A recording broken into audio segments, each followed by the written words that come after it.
తాకట్లో ఉన్న మీ బంగారాన్ని విడిపించి ఆ రోజు ఆన్లైన్ రేటుకి కొంటాం. Sharma gold company. నమస్తే, మీరు చూస్తుంది సుమన్ టీవీ. నేను మీ కీర్తి. ఏప్రిల్ నెలలో ద్వాదశ రాశుల్లో భాగంగా 1 నుంచి 15వ తారీఖు వరకు వివిధ రాశుల వారికి ఎలా ఉంటుంది మనకు తెలియజేయడానికి మనతో పాటు ప్రముఖ ఆస్ట్రాలజర్ బ్రహ్మశ్రీ నందిబట్ల శ్రీహరి శర్మ గురువు గారు ఉన్నారు. నమస్తే గురుగారు. వాగర్థ వివ సంపృక్తౌ వాగర్థ ప్రతిపత్తయే జగతః పితరౌ వందే పార్వతీ పరమేశ్వరౌ ఆదిత్యాయ చ సోమాయ మంగళాయ బుధాయ చ గురుశుక్ర శనిభ్యశ్చ రాహవే కేతవే నమః. శృంగేరి జగద్గురు పీఠాధిపతులకి కంచి పీఠాధిపతులకి నమస్కారములు తెలియజేసుకుంటూ కార్యక్రమాన్ని ప్రారంభిద్దాం. ద్వాదశ రాశులలో జన్మించినటువంటి వారికి ఏప్రిల్ మాసములో 1వ తారీఖు నుంచి 15వ తారీఖు వరకు ఏ విధంగా ఉండబోతుంది అనే విషయం తెలుసుకునే ముందు గ్రహస్థితి తెలుసుకుందాం. ఇక వృషభ రాశిలోనే గురు సంచారం చేస్తూ ఉండడం, అలాగే కుజుడు కర్కాటక రాశిలో సంచారం చేస్తూ ఉండడం, మరియు కేతువు కన్యా రాశిలో, అలాగే పంచగ్రహ కూటమి అనగా గమనించుకున్నట్లయితే ఉగాది నుంచి 30వ తారీఖు వరకు కూడా షష్టగ్రహ కూటమి అనేటువంటిది ఏర్పడడం జరిగింది. ఉగాది మరుసటి రోజు నుంచి ఈ పంచగ్రహ కూటమి అనేటువంటిది కంటిన్యూ అవుతుంది. కాబట్టి పంచగ్రహ కూటమిలలో భాగంగా రవి, బుధ, శుక్ర, శని, రాహు. కాబట్టి ఈ 5 గ్రహాలు అనేటువంటివి ఈ యొక్క మీనరాశిలోనే సంచారం చేస్తున్నాయి. ఈ కారణం చేత 12 రాశులలో జన్మించినటువంటి వారికి గ్రహస్థితిగతులు ఈ ఏప్రిల్ 1వ తారీఖు నుంచి 15వ తారీఖు వరకు ఏ విధంగా ఉండబోతుందో తెలుసుకుందాం. ప్రత్యేకించి మహిళలకి కూడా ఏ విధంగా ఉండబోతుందో తెలుసుకుందాం. సో గురుగారు, మరి ముందుగా మేష రాశి వారికి ఏప్రిల్ 1వ తారీఖు నుంచి 15వ తారీఖు వరకు ఎలా ఉంటుందో తెలియజేస్తారండి. ద్వాదశ రాశిలో భాగంగా మొట్టమొదటి అయినటువంటి ఈ మేషరాశిలో జన్మించినటువంటి వారికి ఏప్రిల్ 1వ తారీఖు నుంచి 15వ తారీఖు వరకు ఏ విధంగా ఉండబోతుందో తెలుసుకునే ప్రయత్నం చేద్దాం. ఇక గమనించుకున్నట్లయితే ద్వితీయ గురు సంచార ప్రభావము చేత ప్రధానముగా ఈ యొక్క మేషరాశిలో జన్మించినటువంటి వారికి ధనపరమైనటువంటి సమస్యలు తీరుతాయి. అంటే ఏంటి? ధనాదాయం చాలా చక్కగా ఉంటుంది.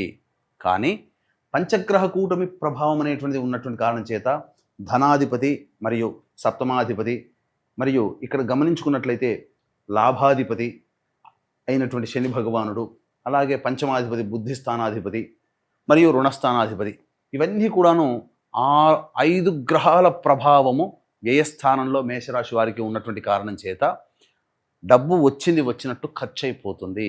కాబట్టి జాగ్రత్తలు పాటించండి. ముఖ్యంగా ఆరోగ్యం పట్ల శ్రద్ధ వహించాల్సినటువంటి పరిస్థితి, ఔషధ సేవ చేయాల్సినటువంటి పరిస్థితి. అంటే చిన్నపాటి అనారోగ్యాలు చేయడం, తద్వారా వాటికి ఏదైనా కానీ మెడిసిన్ తీసుకోవడం అనేటువంటిది జరుగుతుంది. అన్నిటికంటే ముఖ్యంగా వృధా కాలయాపన జరిగేటువంటి అవకాశము ఈ పంచగ్రహ కూటమి ప్రభావం వలన మేషరాశిలో జన్మించినటువంటి వారికి కలగబోతుంది. అంతేకాకుండా ఇక్కడ ఈ రాశ్యాధిపతి అయినటువంటి కుజుడు బలహీనం చెంది ఉన్నాడు. ఈ కారణం చేత ప్రతి దాంట్లో కూడా ముందడుగు వేయాలనే ఉత్సాహం ఉంటుంది, కానీ వేయలేకపోతారు. ఏదో నెగిటివ్గా జరిగిపోతుందేమో అనే ఆలోచనతో ఉంటుంటారు. కాబట్టి ఇక్కడ ప్రధానంగా ఏది నిర్ణయం తీసుకోలేకపోవడం ఈ మేషరాశిలో జన్మించినటువంటి వారికి కాస్త ఇబ్బందికర పరిస్థితి.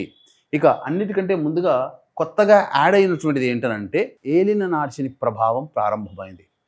కాబట్టి ప్రతి పనులలో కూడా ఆటంకాలు అనేటువంటివి ఉంటుంటాయి. కాబట్టి జాగ్రత్తలు పాటించండి. రుణములు చేయాల్సినటువంటి పరిస్థితి గోచరమవుతుంది. ఇక అన్నిటికంటే ప్రధానముగా గురువు ఒక్కడు ఎంత యోగవంతంగా ఉన్నప్పటికీ కూడా 5 గ్రహాలు వ్యయస్థానంలో రాశ్యాధిపతి అయినటువంటి కుజుడు బలహీనపడడం, ఈ కారణం చేత కొన్ని ఇబ్బందికర పరిస్థితులు అనేటువంటివి ఈ మేషరాశిలో జన్మించినటువంటి వారు ఎదుర్కోక తప్పదు. కాబట్టి ఇక ఈ ఏప్రిల్ మాసంలో ఏదైనా కానీ సంబంధించినటువంటి వ్యాపార విస్తరణ చేద్దామనే ఆలోచన ఏదైనా ఉంటే అది వాయిదా వేసుకునే ప్రయత్నం చేయండి. ఎందుకనంటే కాలం కలిసి రానటువంటి సమయంలో కొన్ని ఇబ్బందికర పరిస్థితులు ఎదుర్కోక తప్పదు.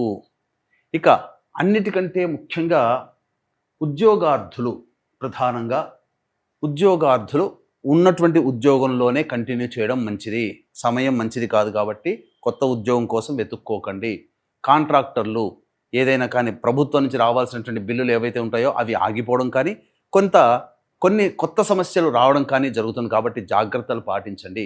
ముఖ్యంగా వ్యాపారం చేసుకునేటువంటి వాళ్ళు ఉన్నటువంటి వ్యాపారాన్ని కంటిన్యూ చేసుకోవడం చాలా ఉత్తమమైనటువంటి విషయాన్ని గమనించుకోవాలి.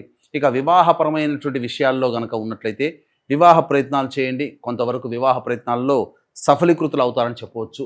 ఇక విద్యార్థులు బాగా కష్టపడే ప్రయత్నం చేయండి. ఎందుకంటే కాలం కలిసి రాలేదు. ముఖ్యంగా జ్ఞాపక శక్తి తక్కువగా ఉంటుంది. అంతా చదివినప్పుడు బాగానే ఉంటుంది, కానీ మళ్ళీ గుర్తుకు తెచ్చుకోవడానికి మాత్రం మెమరీ పవర్ లాస్ అవుతుంది. కాబట్టి బాగా కష్టపడే ప్రయత్నం చేయండి. దేవతా అనుగ్రహాన్ని పొందే ప్రయత్నం చేయండి. ఇక ఎలాంటి గృహ మార్పులు అలాగే వాహన మార్పులు చేయకుండా ఉండడమే చాలా మేలనేటువంటి విషయాన్ని గమనించుకోవాలి. అన్ని విధాలుగా చూసుకుంటే ధనాదాయం ఉన్నప్పటికీ కూడా ధనం ఆదాయానికి మించిన ఖర్చులు ఈ మేషరాశి వారికి గోచరమవుతున్నటువంటి కారణం చేత కొన్ని విపత్కర పరిస్థితులు ఉంటాయి. కాబట్టి జాగ్రత్తలు పాటించండి. పెద్దల సలహాలు సూచనలు పాటించి ముందుకు వెళ్ళే ప్రయత్నం చేయండి. ప్రధానంగా గమనించుకున్నట్లయితే నిద్రలేమి అనేటువంటిది ఎక్కువగా ఉంటుంది. సమయానికి నిద్ర లేకపోవడము, అలాగే శారీరక శ్రమ, మానసిక ఒత్తిడి అధికంగా ఉండడం అనేటువంటిది జరగబోతుంది. సో ముఖ్యంగా మహిళలకి ఏప్రిల్ 1 నుంచి 15 వరకు ఎలా ఉంటుందో ఒకసారి వివరించండి గురుగారు. ఇక ఈ రాశిలో జన్మించినటువంటి మహిళలు గనక చూసుకున్నట్లయితే ప్రధానంగా సమస్యలు అనేటువంటివి ఎక్కువగా అవుతాయి. మీరు అనుకున్నది ఒకటి, జరిగేది ఒకటిగా ఉంటుంది. కాబట్టి జాగ్రత్తలు పాటించండి. ఏది ఏమైనప్పటికీ కూడా ఈ రాశిలో జన్మించినటువంటి మహిళలు ఆరోగ్యం పట్ల ఎక్కువగా శ్రద్ధ వహించాల్సినటువంటి పరిస్థితి. ఇక ముఖ్యంగా చూసుకున్నట్లయితే బ్యూటీ పార్లర్, బొటిక్ రంగం, అలాగే ఈ సంబంధించినటువంటి లేడీస్ టైలర్స్కి సంబంధించి మరియు బ్యాంగిల్ స్టోర్స్కి సంబంధించి సౌందర్య ఉత్పత్తుల అమ్మకాలకు సంబంధించినటువంటి విషయాల్లో మీకు బాగా వస్తువులు సేల్ అయిపోతాయి, కానీ వాటి నుంచి రావాల్సింది అప్పుల రూపంలోనే మీకు ఉంటాయి. వాటికి సంబంధించినటువంటి అమౌంట్ మీరు వసూలు చేసుకోలేకపోతారు. కాబట్టి మీరు క్రెడిట్ అనే బేస్ కాకుండా మీరు ప్రయత్నం చేయండి. కొంతవరకైనా మీకు లాభం అనేటువంటిది ఉంటుందని చెప్పవచ్చు. ఇక ముఖ్యంగా బాధ్యతలు, కుటుంబంలో బాధ్యతలు పెరుగుతాయి. తత్కారణం చేత మీ మాటకి విలువ పెరుగుతుంది మహిళలకి. కానీ అంతిమంగా వచ్చేసేసరికి ఎక్కువగా కష్టపడాల్సినటువంటి పరిస్థితి వస్తుంది. కాబట్టి ఏదైనా నిర్ణయాలు తీసుకునేటప్పుడు, వ్యవహారాలు చేసేటప్పుడు మీరు ఇతరుల సలహాలు మరియు సహాయ సహకారాలు కనుక తీసుకుంటే మీ మీద ప్రెషర్ తగ్గుతుంది. అన్ని విధాలుగా ఆనందదాయకంగా ఉంటుంది. కుటుంబ సభ్యులతో ఆనందంగా గడుపుతారు. కాకపోతే భాగస్వామ్యం, జీవిత భాగస్వామితో మీరు అనుకూలంగా వెళ్ళే ప్రయత్నం చేయండి. అన్ని విధాలుగా శుభంగా ఉంటుంది. ఈ యొక్క రాశిలో జన్మించినటువంటి మహిళలకి వివాహ సంబంధాలు కుదిరే అవకాశాలు కూడా గోచరమవుతున్నాయి. ఇక ఈ యొక్క రాశిలో జన్మించినటువంటి వారికి 1వ తారీఖు నుంచి 15వ తారీఖు వరకు ఏ విధంగా ఉండబోతుందో మనం తెలియజేసుకుందాం క్లుప్తంగా. ముందుగా వీక్షించేటువంటి ప్రేక్షకులకి గమనిక, షష్టగ్రహ కూటమి వెళ్ళిపోయింది. ఇంకా పంచగ్రహ కూటమి ప్రభావం ఉండనే ఉంటుంది. సంవత్సరం అంతా కూడా ఈ విశ్వావసునామ సంవత్సరం ప్రపంచవ్యాప్తంగా విపత్తులు అనేటువంటివి ఉండబోతున్నాయి. కాబట్టి ఇటువంటి విపత్తులు మానవాళికి కూడా కలుగుతాయి. కాబట్టి ఈ విపత్తులలో మనం బయటపడాలి, సమస్యలు అనేటువంటివి తగ్గి ఆనందంగా జీవించాలి అనేటువంటి ఆలోచన ప్రతి ఒక్కరికి ఉంటుంది. కాబట్టి దైవతా అనుగ్రహం అందరికీ కావాలి. కావున ఇట్టి దైవతా అనుగ్రహం అందరికీ అందించాలనేటువంటి ఒక సదుద్దేశంతో కాశీక్షేత్రములో కాలభైరవుడు క్షేత్రపాలకుడు కాబట్టి ఈ యొక్క కాలభైరవుని యొక్క అనుజ్ఞ మేరకు ఈ సంబంధించినటువంటి ఏప్రిల్ 18వ తారీఖు రోజు నుంచి సంవత్సరం పాటు ఒక్కొక్క నెలలో ఒక్కొక్క పుణ్యతిథిలో ఈ యొక్క పూజాది హోమాది కార్యక్రమాలు, అనగా మీ యొక్క సంకల్పం నెరవేరడం కోసం సంకల్ప సిద్ధి మరియు జాతకరీత్యా ఉన్నటువంటి దోషాలు తొలగిపోవడం కోసం సర్వదోష నివారణ పూజలు, హోమాలు అనేటువంటివి చేయించడం జరుగుతుంది. ఏప్రిల్ 18వ తారీఖు రోజున ఈ కార్యక్రమం ప్రారంభమవుతుంది. అవకాశం ఉన్నవాళ్ళు సంవత్సరం పాటు మీ కుటుంబ సభ్యుల గోత్రనామాదులతో పూజలు జరిపించుకోవాలని అనుకునే వాళ్ళు ఈ కార్యక్రమాన్ని తదనంతరం కాంటాక్ట్ చేసి మీ గోత్రనామాదులు నమోదు చేసుకోవచ్చు. ఇక 1వ తారీఖు రోజున మేషరాశిలో జన్మించినటువంటి వారికి అనుకున్నటువంటి పనులన్నీ కూడా పూర్తి చేసుకుంటారు. ఇక పెండింగ్లో ఉన్నటువంటి పనులన్నీ పూర్తి చేసుకొని బాధ్యతల్ని కంప్లీట్ చేసుకుంటారు. విందులు వినోదాల్లో కుటుంబ సభ్యులతో ఆనందంగా ఉంటారని చెప్పవచ్చు. 2వ తారీఖు 3వ తారీఖులో కనుక చూసుకున్నట్లయితే ఖర్చులు అధికంగా ఉంటాయి. అలాగే కుటుంబ సభ్యులతో వాగ్వివాదాలు పెరిగేటువంటి అవకాశం గోచరమవుతుంది. కాబట్టి జాగ్రత్తలు పాటించండి. ఇక 4, 5వ తారీఖుల్లో పాత స్నేహితులను కలుసుకోవడము, సోదర సోదరిమణుల యొక్క సహకారాలతో మీకున్నటువంటి సమస్యను పూర్తి చేసుకుంటారు. ధనపరమైనటువంటి చిక్కులన్నీ కూడా తొలగిపోతాయి. రాని బాకీలు కూడా వసూలవుతాయని చెప్పవచ్చు. ఇక 6, 7, 8 తారీఖుల్లో వాహనాన్ని నడిపేటప్పుడు జాగ్రత్తలు పాటించాలి. తల్లిగారి ఆరోగ్యం పట్ల శ్రద్ధ వహించాలి. అలాగే వాహన మరమ్మతులకి, గృహ మరమ్మతులకి ఖర్చులు అధికంగా ఉంటాయి. ప్రశాంతత లేని జీవితాన్ని పొందుతారు. 9, 10వ తారీఖుల్లో కనుక చూసుకుంటే మీ ఆరోగ్యం పట్ల శ్రద్ధ వహించాలి. ఔషధ సేవం జరిగేటువంటి అవకాశం ఉంటుంది. వృధా కాలయాపన జరుగుతుంది. ఆనందంగా ఉండలేకపోతారు. ఇక 11, 12, 13, 14, 15 తారీఖుల్లో ఈ సంబంధించినటువంటి అన్ని విధాలుగా ఆనందదాయకంగా ఉంటాయి.